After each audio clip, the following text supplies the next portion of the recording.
안녕하십니까. 매일 눈으로 세상의 흐름을 읽어드리는 Y타임즈 정세 분석의 추복일입니다. 미국 바이든 행정부가 또다시 중국을 향해서 무역 제재의 칼을 빼들었습니다. 지난 트럼프 정부 시절에 고율의 관세 부과 같은 강경한 대중국 통상 전략을 더욱 강화하고 확대하겠다 그러면서 사실상의 무역 전쟁을 선포한 겁니다. 미국의 무역정책 총사령탑인 캐서린 타이 무역대표부 대표는 미국 시간으로 4일 싱크탱크인 전략국제문제연구소 CSIS라고 그러죠. 여기 초청연설에서 그런 말을 한 건데요. 이 바이든 정부 출범 이후에 9달 만에 처음으로 대중국 통상정책을 공개한 겁니다. 캐서린 타이는 이 자리에서 첫째로 미국과 중국 간의 1단계 무역 합의 준수에 대해서 중국과 논의하겠다 그랬습니다.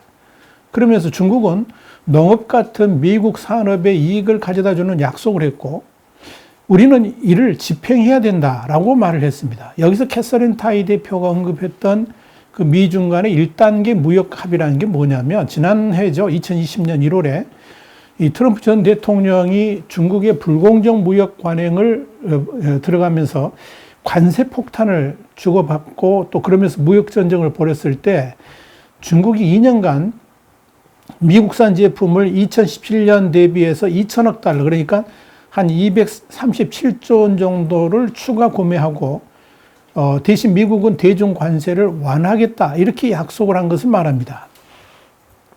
미국은 중국의 이런 약속에 따라서 애초 계획했던 추가 관세 부과를 철회를 했고 기존 관세 중 일부 제품 관세율도 낮추기로 한 겁니다. 자, 문제는 그 다음입니다. 이 바이든 정부의 통상 당국이 지난 8개월간 중국의 1단계 무역 합의의 이행 상황을 점검을 해보니까 중국이 코로나 팬데믹 같은 것을 이유를 들어서 합의의 60% 정도밖에 이행하지 않았다. 이렇게 평가가 나온 겁니다. 이 캐서린 타이 대표의 대중 무역 위반 경고는 이런 상황에서 나온 겁니다. 캐서린 타이는 1단계 합의 이후에도 중국의 국가 중심적이고 비시장적인 무역 관행에 대해 심각한 우려가 있다 그랬습니다. 그러면서 이 중국이 계속 특정 산업에 보조금 수십억 달러를 쏟아붓고 국가 의지대로 자국 경제를 형성하면서 미국과 세계 노동자의 이익을 해치고 있다. 이렇게 말을 했습니다. 타이 대표는 이어서 중국은 너무 오랫동안 세계 무역 규범을 준수하지 않음으로 인해서 미국과 세계의 번영을 약화시켰다 했습니다. 또 중국은 우리가 걱정해온 문제에 대해 의미 있는 개혁을 할 계획이 없다는 점이 분명해지고 있다. 이렇게 주장을 한 겁니다. 타이 대표는 그러면서 우리의 동맹들과 협력해가지고 21세기의 공정한 무역을 위한 규칙을 만들고 시장 경제와 민주주의를 위한 경쟁을 촉진할 것이다 그랬습니다. 또 앞으로 중국과 솔직한 대화를 통해서 광범위한 정책적 우려를 전달하고 보유한 수단을 모두 동원해서 필요시에는 신규 수단도 개발하겠다 이렇게 강조를 한 겁니다. 중국과의 경제 전쟁에 한국, 일본 같은 동맹국들의 동참을 적극 독려한 셈이다 이렇게 말씀드릴 수 있을 겁니다. 타이 대표는 더불어서 무역법 301조, 이게 이제 외국의 불공정 무역에 대한 고율 관세 같은 보복 규정인데요. 이 301조를 새로 발동할 것이냐 이런 질문에 대해서는 협상 카드라 지금 밝힐 수는 없다 그러면서 또 가능한 모든 수단이 내게 있는데 301조도 매우 중요한 수단이다 이렇게 말한 겁니다. 그러면서 표적 관세 배제 프로세스를 제기하겠다 그랬습니다. 여기서 이 타이 대표가 말을 한 이 표적 관세 프로세스라는 게 뭐냐면 대중국 고율 관세를 부과했을 때 피해를 보는 미국 기업의 요청이 있을 경우에는 관세를 예외로 하는 절차를 말합니다. 타이 대표의 이런 발언은 이 중국을 향한 고율 관세를 계속 유지하겠다는 의미로 받아들여졌습니다. 이 캐서린 타이 대표는 결론적으로 중국의 해로운 무역 정책 그리고 관행으로 인해 가지고 여기로부터 미국의 이익을 지키기 위해서 가능한 모든 수단을 동원하겠다 이렇게 결론 지었습니다. 타이 대표는요 이 대만계 이민 2세입니다. 그래서 영어, 중국어 전부 능통한데요. 대중국 매파로 통합니다. 굉장히 강경파입니다. 지난 3월에 동맹과 협력해서 중국에 맞서겠다라고 천명을 했는데 바이든 내각 인사 중에서 유일하게 상원에서 여야 만장일치 인준을 받은 사람이고요. 미국의 지금 통상 정책을 이끌고 있습니다. 그런데 캐서린 타이 대표 이날 발언을 뒷받침이라도 하듯이 미국의 싱크탱크인 피터슨 국제경제연구소 PII인데요. 여기서도 최근 보고서를 냈는데 여기서 이 트럼프 전 행정부의 중국 정책이 바이든 행정부에서도 계속 유지될 것이다 언급하면서 중국의 미중 1단계 무역 합의 이행률을 품목별로 분석해서 관심을 끌었습니다. 우선 중국은 미중 1단계 무역 합의에 따라서 2017년에 1,521억 달러 대비 올해 안에 2,000억 달러 이상의 미국 제품 추가 약속을 2020년, 2021년에 걸쳐 이행해야 되는데 전체 미국산 구매 약속 이행률은 2020년 12월 기준에서 59%, 올해 8월 기준에서 61%에 불과하다고 이 보고서는 지적한 겁니다. 올해도 중국은 8월까지 2,720억 달러의 미국 제품을 구매해야 되는데 실제 대미 수입액은 1,646억 달러에 그쳤습니다. 여기에 대해서 PII는 중국은 미중 1단계 무역 합의의 서명 직후부터 미국산 구매 약속을 성실히 이행하지 않았다라고 지적을 했습니다. 코로나를 핑계로 해가지고 약속 불이행을 덮으려 해서는 안 된다는 지적입니다. 특히 항공기나 자동차 부문의 중국 수출이 각각 19%, 38%로 매우 저조하다 이렇게 나타났습니다. 이렇게 캐서린 타이 대표가 중국의 무역 합의 불이행을 강조하는 가운데 지나 로먼도 미국 상무부 장관도 지난 9월 28일 미국 워싱턴 DC에서 열린 정책의제 연설 뒤에 질의응답에서 중국 항공사들이 수백억 달러 규모의 항공기를 사기를 원하는데 중국 정부가 이걸 가로막고 있다 그랬습니다. 그러면서 중국의 불공정 무역을 질타를 했습니다. 러먼드 장관은 중국 정부의 항공기 구입 차단이 미중 무역 합의를 위반한 것이다 이렇게 지적을 하면서 중국이 규칙을 준수하고 있지 않고 있는데 우리는 중국을 압박해서 책임을 지도록 할 필요가 있다라고 강조를 했습니다. 이 러먼드 장관의 불만 섞인 대중국 질타 역시 미국이 추가 고율 관세 부과를 자제하고 중국이 미국산 항공기와 농산물을 수입한다는 내용의 1차 무역 합의에 기반을 둔 겁니다. 그런데요, 이 미국이 중국에 대한 무역 합의 위반을 문제 삼고 있는 상황에서 이 문제를 유럽연합, 그러니까 EU하고도 공조하기로 해서 이 중국에 대한 무역 압박은 더욱 거세질 것으로 보입니다. 미국은 지난 29일 유럽연합하고 제1차 무역기술위원회 TTC를 열고요. 10개 실무그룹을 구성해서 협력을 강화하기로 했습니다. 미국과 EU는 공동성명에서 특정 국가를 지목하지는 않은 채 이 불공정 무역 관행의 타파를 강조했습니다. 이와 관련해 가지고 블룸버그 통신은 성명에서 이 중국이 거론되지는 않았지만 중국을 겨냥한 것이다 이렇게 분석을 했습니다. 이날 회의에는 미국 측에서는 토니 블링컨 국무장관, 지나 러먼도 상무장관, 캐서린 타이 무역대표부 대표가 참석을 했고요. EU 측에서는 발디스 덤보로우스키스 그리고 마르그레테 베스타게르 EU 집행위원회 부위원장 두 사람이죠. 그리고 스타브로스 람브리니디스 미 EU 대사도 함께했습니다. 이날 회의에서는 전 세계 기술, 경제, 무역 현안을 조정하고 대서양 국가들의 무역 관계를 심화시킨다는 목표를 제시를 했습니다.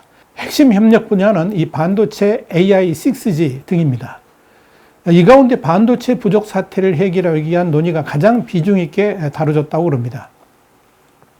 미국이 지난 24일 인도태평양 지역 안보 공동체인 쿼드 정상회의를 통해서 이 기술 협력을 약속한 데 이어서 EU하고도 이제 무역 기술 분야 대서양 동맹도 강화를 하고 있습니다. 그래서 중국의 기술 굴기에 강력히 대항하는 구도를 보여주고 있습니다.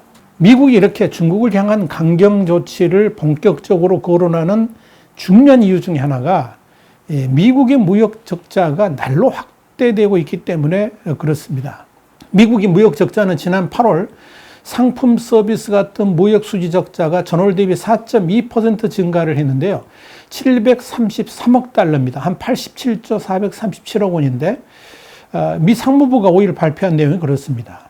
이건 무역 적자를 추적한 이래 가장 많은 수치를 기록했습니다. 역대 최대치였던 지난 6월에 732억 달러, 한 86조 9,250억 원이었는데 이걸 넘어서 가지고 두 달 만에 또다시 기록을 갱신한 겁니다.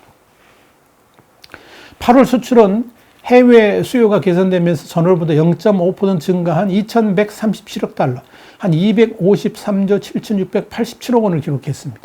2019년 5월 이후의 최고치입니다. 그런데 8월 수입은 공급망 병목 현상에도 불구하고 2,870억 달러, 그러니까 340조 8,125억 원으로 집계된 겁니다. 이 수치는 전달보다 1.4% 늘어난 겁니다. 근데 중요한 것은 8월에 대중국 상품 적자가 10.8% 증가한 겁니다. 317억 달러, 그러니까 37조 6,437억 원이었습니다. 또한 올해 8개월 동안에 이 대중국 무역 적자는 총 2,189억 달러입니다. 한 259조 9,437억 원 정도인데요.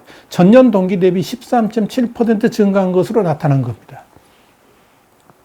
그러니까 여러분, 이렇게 갈수록 대중국 무역 적자가 해소되기는커녕 더 확대되고, 더불어서 중국이 1단계 무역 합의조차 이행하지 않으면서 유야무야 넘어가려고 하니까 캐서린 타이 대표가 중국을 향한 미국의 압박은 지속될 것이라고 그러면서 중국이 1단계 무역 합의조차 이행하지 않는 상황에서 소위 2단계 무역 합의는 진행하지 않을 것이라고 밝힌 겁니다. 타이 대표는 트럼프 행정부가 1단계 무역 합의라고 부르는 바람에 2단계 합의에 대한 기대가 있겠지만 1단계 합의 구조에서 시작해서 미국이 이게 부합하는 방향으로 나아갈 수도 있다, 이렇게 설명을 한 겁니다. 이게 뭐냐면 이런 뜻입니다. 트럼프 대통령이 대선을 앞두고 서둘러서 무역 합의를 진행하면서 상대적으로 합의가 쉬운 구매 계약을 1단계에 배치를 했고, 그보다 복잡한 지식재산권 침해 같은 이런 불공정한 무역 관행 문제는 2단계 합의를 통해서 본격적으로 짚을 예정이었다는 겁니다. 그런데 타이 대표는 1단계 합의에서 다뤄지지 않았던 중국의 국가 중심적이고 비시장적인 무역 관행에 대해서 심각하게 우려한다 그러면서 여기에 대한 개선 노력을 하겠다라고 선언한 겁니다. 다시 말씀드려서 중국과의 추가 무역 협상은 중국에게 1단계 약속 이행 후에 혜택을 주는 쪽이 아니라 지금도 제대로 이행되고 있지 않고 있는 중국의 불공정 무역 관행을 지적하면서 여기에 대한 조치를 강력하게 요구하겠다. 그러니까 더욱더 중국을 뭐라 그럴까요? 틀어주겠다. 이런 의미라고 받아들이시면 되겠습니다. 이건 단순한 국가 간 무역 관행을 넘어서 중국이 WTO 체제 내에서 국제적 상업 규정을 준수할 걸 촉구하겠다, 이런 뜻이기 때문에 앞으로 미중 간의 충돌도 예상됩니다. 특히 중국의 시진핑 주석이 3연임을 앞두고 중국 내에서 자본주의 색깔을 완전히 빼면서 사회주의화하고 있기 때문에 마찰은 불가피할 것으로 보입니다.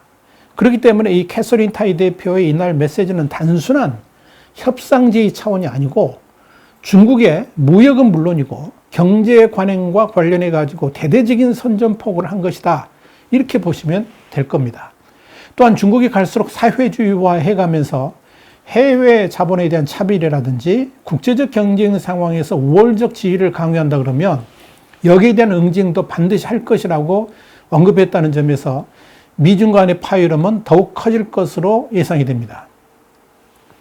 이와 관련해 가지고 홍콩의 사우스차이나 모닝포스트는 5일 이 캐서린 타이 대표의 메시지를 전하면서 이런 보도를 했습니다. 아주 의미가 있는 건데요. 미중 간의 무역 갈등 상황에서 변화를 원하는 중국의 지도부들을 좌절시켰다, 이렇게 평가를 한 겁니다. 특히 이 캐서린 타이 대표가 이날 어떤 수단도 배제하지 않는다고 말한 것에 대해서도 상당히 우려를 하고 있는 것으로 알려졌습니다.